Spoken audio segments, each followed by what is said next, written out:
Assalamualaikum warahmatullahi wabarakatuh. Rahayu, rahayu, rahayu. Salam sehat dan bahagia selalu untuk kita semua.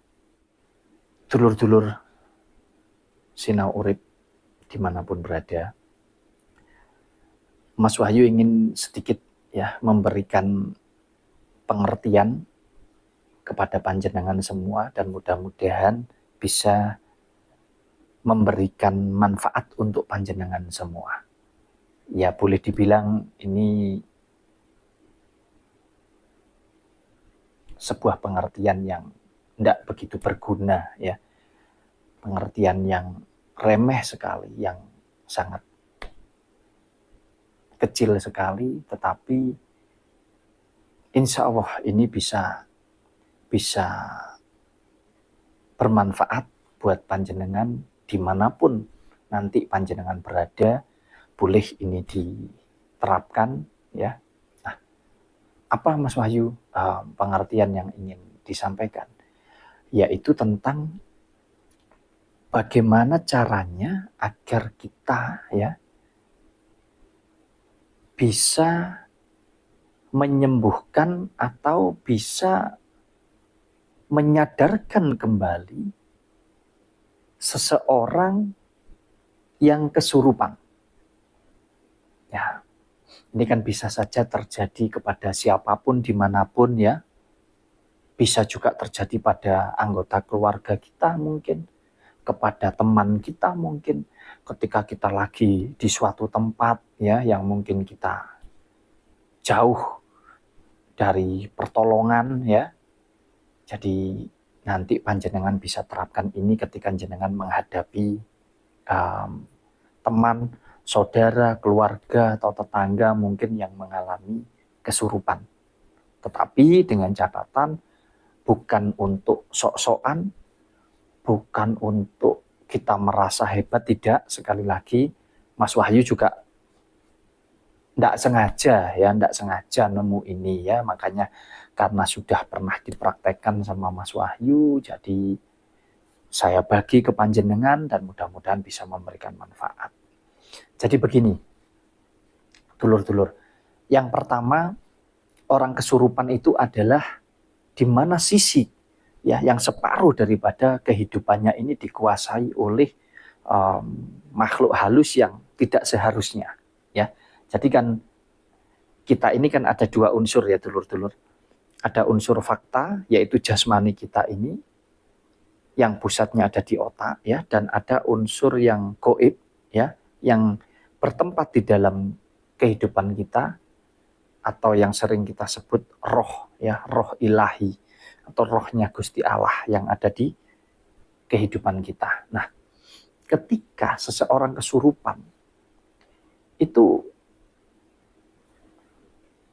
roh daripada Gusti Allah ini tadi tertutupi atau diisi oleh roh halus yang tidak seharusnya bertempat di dalam hidup kita. Nah, kenapa ini bisa terjadi? Tentunya ini terjadi karena pola pikir kita atau pintu kehidupan kita secara manusiawi itu terbuka.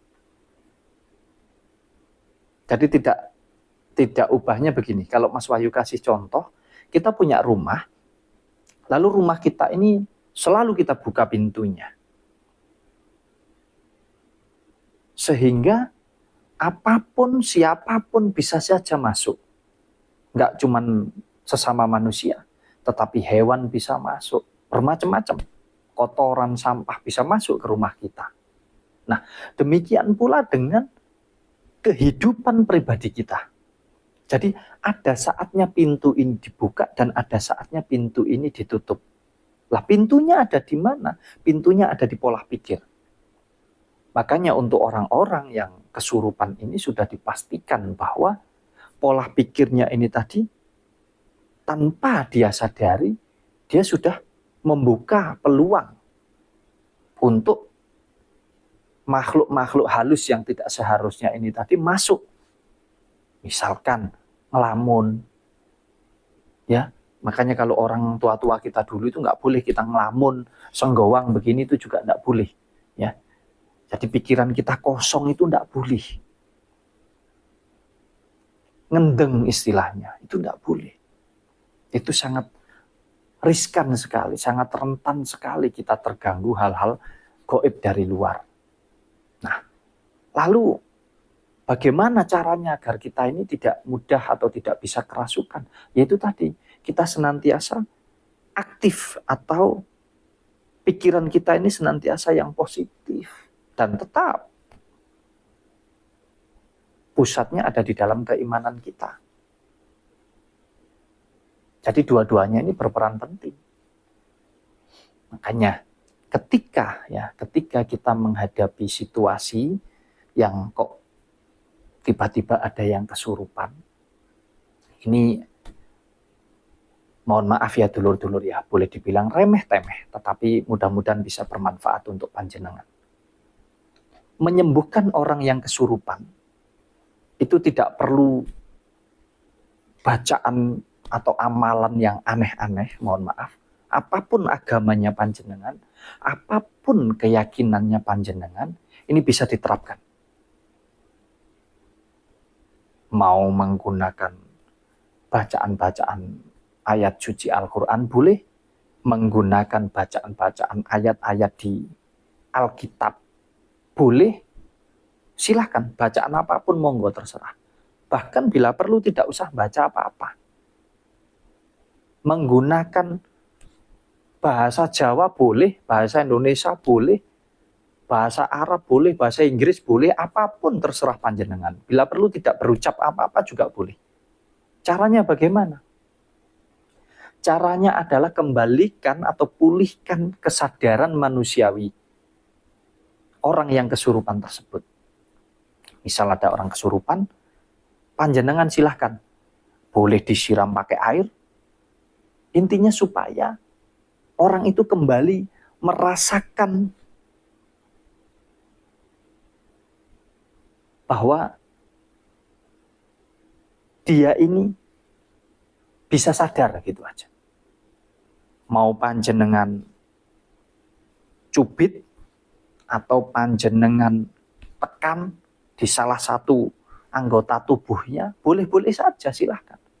Intinya adalah memulihkan kesadaran secara manusiawi. Nah, kalau nanti kesadarannya pulih, misalkan dengan cara kita sakiti, tapi jangan yang berlebihan menyakitinya. Ya kita pencet jempol kakinya misalkan. Atau kita pencet di jari tangannya mungkin. Ya, monggo silahkan, apapun boleh. Dengan ditambahi bacaan-bacaan sesuai dengan keyakinannya panjenengan, boleh-boleh saja. Yang terpenting adalah di sini kembalikan kesadaran orang tersebut sepenuhnya. Jadi nanti kalau orang tersebut merasakan sakit, secara otomatis ini otaknya akan langsung refresh, dan dia akan tersadar. Secara otomatis roh daripada Gusti Allah itu akan menempati posisinya, dan yang tidak seharusnya di sana dia akan pergi. Jadi ini tidak butuh orang sakti, tidak butuh orang punya kemampuan tertentu, tidak butuh amalan tertentu, boleh dibilang tidak butuh apa-apa, hanya butuh kembalikan atau pulihkan kesadaran orang yang kesurupan tersebut. Kesadaran secara jasmani ya, secara manusiawi. Insya Allah nanti pasti langsung sadar. Boleh ditampar, boleh dipukul, tapi jangan yang berlebihan. Gunakan cara-cara yang baik, cara-cara yang bagus. Jadi yang memang tujuannya bukan untuk menyakiti saja, tapi tujuannya adalah untuk menyadarkan kembali. Ya, jadi ini dulur-dulur ilmu yang remeh-temeh ya, mohon maaf, tapi mudah-mudahan bisa bermanfaat karena kita tidak pernah tahu di mana, kapan, dengan siapa. Bisa saja sesuatu hal terjadi terhadap orang-orang di sekitar kita. Jadi kita bisa menolong, bisa membantu ya. Karena kalau kita harus menunggu orang yang punya ilmu, kita harus menunggu ahli agama, kita harus menunggu. Iya kalau posisinya di rumah, ya kalau lagi di kampung, ya kalau lagi di kompleks yang rame. Tapi kalau kita lagi di hutan, kita lagi di tengah jalan yang nggak ada siapa-siapa, mungkin bisa saja itu terjadi.